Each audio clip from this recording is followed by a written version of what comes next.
शनिवार को राजनांदगांव लोकसभा सांसद संतोष पांडेय धमतरी में पत्रकार वार्ता लेकर बजट पर चर्चा किए।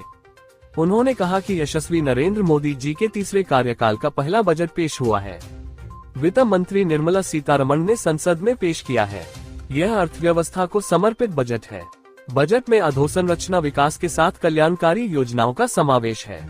गरीब, युवा, अन्नदाता और नारी शक्ति का विशेष ध्यान रखा गया है।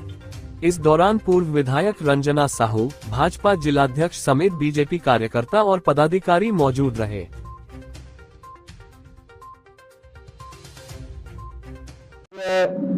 जो 2024-25 का जो बजट है उसके विषय में धमतरी जिले का दायित्व हर जिले में इस प्रकार से रखने का और अलग अलग प्रभारी तय हुए हैं।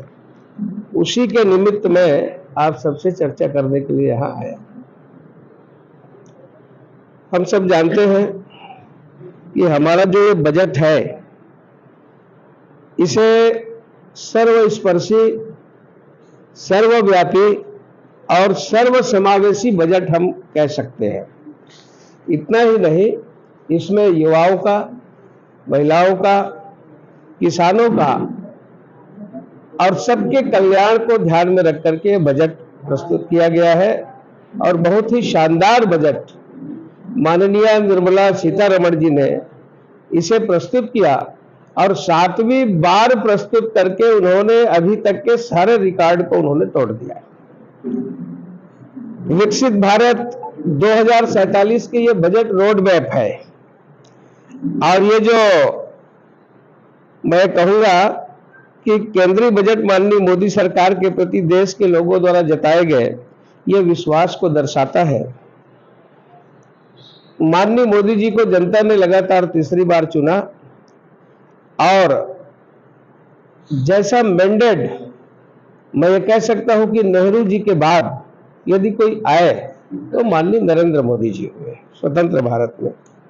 और इसमें अन्नदाता, महिलाओं का, गरीबों का, सबका ध्यान इस बजट में रखा गया है।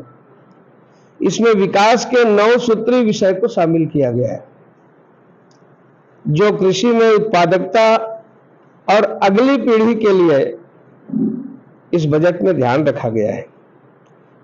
अमृत पीढ़ी के लिए सार्थक और रोजगार सुनिश्चित करने वाला यह बजट है। इसमें 5 वर्ष की अवधि में 4.1 करोड़ युवाओं के लिए रोजगार और कौशल को बढ़ावा देने के लिए 5 योजनाओं और पहलों का ये पैकेज है, जिसका केंद्रीय आवंटन 2 लाख करोड़ का है। इसी प्रकार से इसमें युवाओं के कौशल के लिए, उनके कौशल विकास को ध्यान में रखते हुए ऐसे 5 वर्षों की अवधि में 20 लाख युवाओं को कौशल प्रदान किया जाएगा, जिसमें 1000 औद्योगिक प्रशिक्षण संस्थानों को और उन्नयन किया जाएगा। इसमें युवाओं को घरेलू संस्थानों में शिक्षा प्राप्त करने के लिए 10 लाख तक के ऋण का वित्तीय समर्थन भी इसमें प्रदान किया जाएगा। इसके साथ साथ सामाजिक न्याय के माध्यम से अमृत काल को साकार करना। अमृत काल कहने का यह है कि 1947 को देश आजाद हुआ था और 2047 को हम फिर से 100 साल पूरा करने वाले हैं। तो इस प्रकार से जो अमृत काल है, हम जो हमारे पूर्वजों का, हमारे जितने भी महामना हुए हैं, उनके सपनों को हम साकार करेंगे।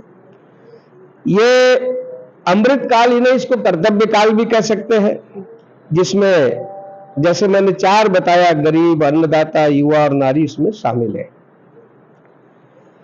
इसमें 63,000 गांवों को कवर किया जाएगा। 5 करोड़ आदिवासी लोगों को लाभ मिलेगा।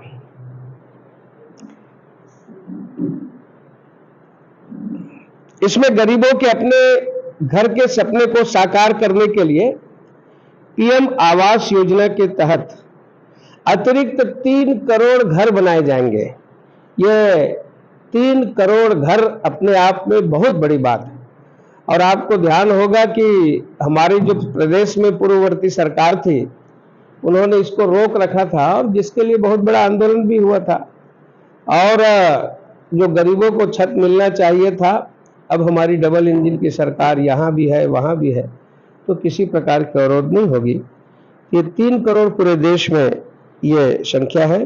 भारत की सफलता में और नारी शक्ति की भूमिका अग्रणी रही है। नारी तो नारायणी, इस प्रकार से माननीय प्रधानमंत्री जी हमेशा से कहते आए हैं कि यत्र नार्यस्तु पूज्यन्ते रमन्ते तत्र देवता। तो नारी को प्रधानता, बजट में महिला सशक्तिकरण की योजना के लिए 3 लाख करोड़ का प्रावधान किया गया है, आवंटन किया गया है। इसके बाद इनकी विशेष आवश्यकताओं को और भी ध्यान रखा गया है। इसमें अपन ये कह सकते हैं कि कामकाजी महिलाओं के लिए, जो शिशु के देखभाल के लिए, और जो एक आवास होता है, छात्रावास होता है, ऐसे स्वयं सहायता समूह के लिए बाजार उपलब्ध कराने का काम, तो महिलाओं से संबंधित ये सारी चीजें। इसमें यह भी कहा है कि बेटी बचाओ बेटी पढ़ाओ, और जितने भी शिशु से लेकर के कन्या, महिला, ये सबका इसमें ध्यान रखा।